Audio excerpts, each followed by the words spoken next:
Minute, हमने मौका तो आप लोग देते थे। एक मिनट सर, नवजोत सिंह सिद्धू किसके फिर वही नेता? बारी बात। आप सर बोलने मैं नहीं आप ही के देंगे। पास हूं। आप बोलने नहीं देंगे। मैं आपको बोलने, आप पहले बोल लीजिए पहले अपना। ठीक है, मैं उसके बाद में सवाल पूछिए, मैं उत्तर जी बिल्कुल बिल्कुल आप उत्तर दीजिए। स्टेट सवाल पूछिए, मैं बिल्कुल स्टेट सवाल पूछ रहा हूं। केवल ये नवजोत सिंह सिद्धू किसके नेता है? एक एक छोटा सा रैपिड फायर राउंड कर लेते हैं। सवाल पूछने लायक नहीं आप जैसे वरिष्ठ एंकर के लिए।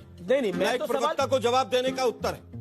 मैं बोल रहा हूँ नवजोत सिंह सिद्धू किसके पार्टी के सवाल पूछने का है क्या? किसके नेता? कांग्रेस के? यार ये बता दीजिए, अमित शाह जी ने ISI को पठानकोट में जांच के लिए बुलाया था, क्या बीजेपी माफी मांगेगी पूरे देश से? क्या ऐसे सालूवालियों को पार्टी से बाहर किया जाएगा? क्या शिवसेना से गठबंधन तोड़ा जाएगा? आप लोगों का एक सूत्री कार्यक्रम है कि किस तरह से कांग्रेस को घेरा जाए। क्या ISI जो जांच करने आई है वो मास्टर स्ट्रोक है हमारा? ISI पहली बार जांच करने आई है पठानकोट में, ये मास्टर स्ट्रोक है। आपने बोला था उनको? नहीं आप मुझे बताइए, आप मेरे से सवाल क्या पूछ रहे हैं? आप सवालों में गिर रहे हैं। नहीं सवालों में नहीं गिर रहे हैं आलोक शर्मा जी। मुझे केवल ये बताइए, पूछा 26/11 जिस समय पर हमारे कमांडो अंदर लड़ रहे थे, मोदी जी बाहर प्रेस कॉन्फ्रेंस कर रहे थे, आपसे पूछ के गए थे?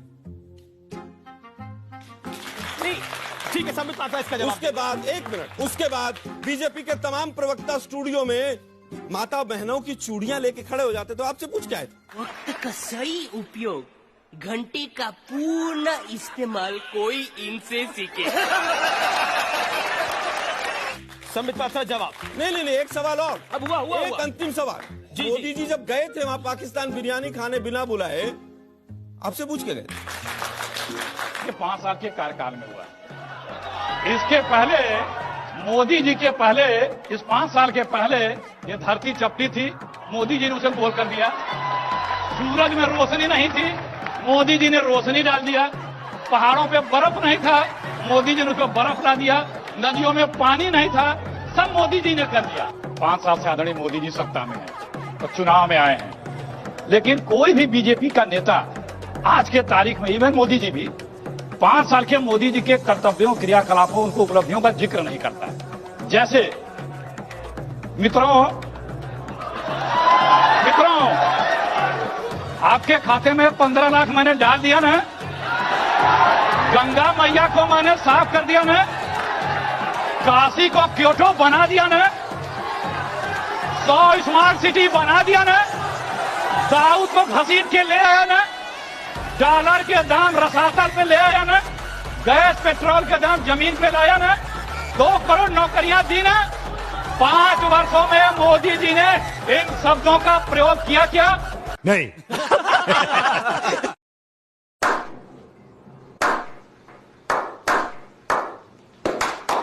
ये कौन सा उद्योग ऐसा है जिसके अंदर उद्योग बढ़े हैं, या कौन सा उद्योग ऐसा है जिसके अंदर नौकरियां बढ़ी हैं? आपके पास कोई उत्तर नहीं है। ये फ्यूचर में भी उसका कोई चिदम्बरम तो इसको RSS टैक्स कह रहे हैं। तो आज पी चिदम्बरम तो कह रहे हैं ये RSS टैक्स है।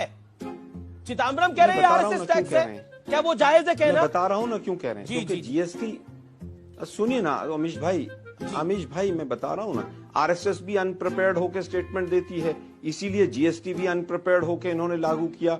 RSS की गतिविधियां भी हमेशा संदिग्ध रहती है, लोगों के समझ नहीं आती हैं। आज जो CA और चार्टेड अकाउंटेंट हैं उनको GST नहीं समझ आ रहा है।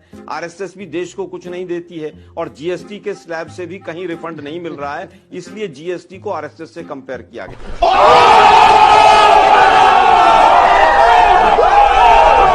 कि अगर बीजेपी को 5-6 शब्दों पे रोक लगा दी जाए और बीजेपी के नेताओं से कहा तुम 2 मिनट बोल लो, एक पाकिस्तान, एक मुसलमान, एक आतंकवाद, एक राम और एक धर्म, इन 6 शब्दों पर रोक लगा के बीजेपी के किसी नेता से कहो तुम बोलो, वो मंच से नीचे उतर जाएगा। टाइमर ऑन एक मिनट रुक जाइए। अरे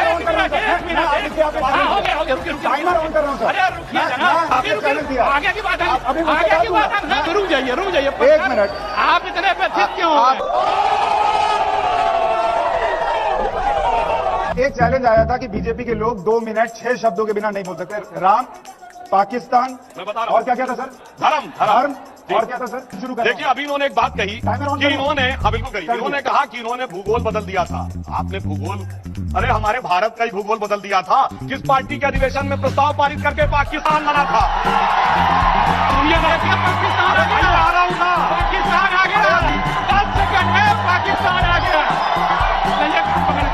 मैंने अखिलेश जी, भैया मैंने मेरी बात डिस्टर्ब नहीं किया। मेरी बात हो गई। अब मैं बोल सकता हूँ, नहीं बोल सकते। अरे मैं बोलूं, अब मैं बता रहा हूँ, हिंदू पाकिस्तान शब्द किसने प्रयोग किया? हमने या शशि थरूर ने? हिंदू तालिबान शब्द किसने प्रयोग किया? हमने या शशि थरूर ने? हिंदू आतंकवाद किसने कहा? हमने या इनके गृहमंत्री ने कहा? डीएनए बोलता ही है, डीएनए बोलता है, डीएनए ने बोल दिया। आप बड़े उम्मीद से दांव लगाए थे।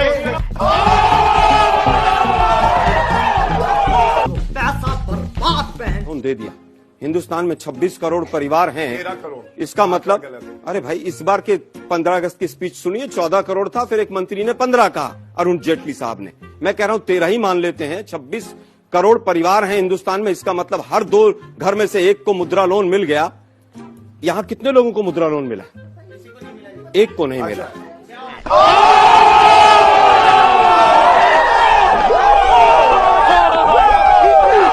ये झूठ। आप गांव में एक मिनट सर, अरे साहब गांव में तो क्या हो रहा है? रूम से निकले और गांव में जाएं और सारे लोग अगर ये बात ना कहें, देखिए मैंने इसीलिए कहा कि आप झूठ बोलते हैं। अच्छा, एक सेकंड, दूसरी चीज, आपने कहा 18,000 गांव को हमने बिजली दे दी 4.5 साल में।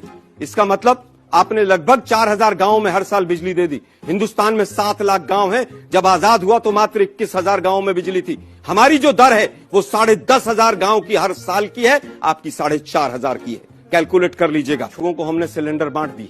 जिस राज्य में चुनाव होता है, एक व्यक्ति, खास व्यक्ति के सिलेंडर जाते हैं और उसके बाद वो रिफिल नहीं होते हैं। आपने कहा 15 लाख रुपए अकाउंट में आएंगे, क्या हुआ उसका? आपने उत्तर नहीं दिया। सही बोल रहे हैं।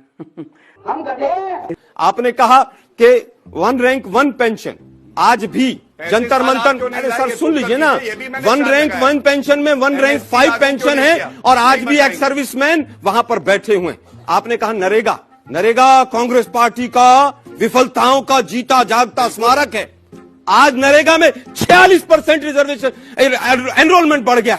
आपने तो गांव में भी और शहरों में भी बेरोजगारी बढ़ा दी और उससे क्या हुआ कि मनरेगा के अंदर लोगों का रजिस्ट्रेशन बढ़ गया, बेरोजगारी बढ़ गई वहां पर। तो जीता जागता जो स्मारक था उस पर ये लाइट लगा रहे हैं आजकल।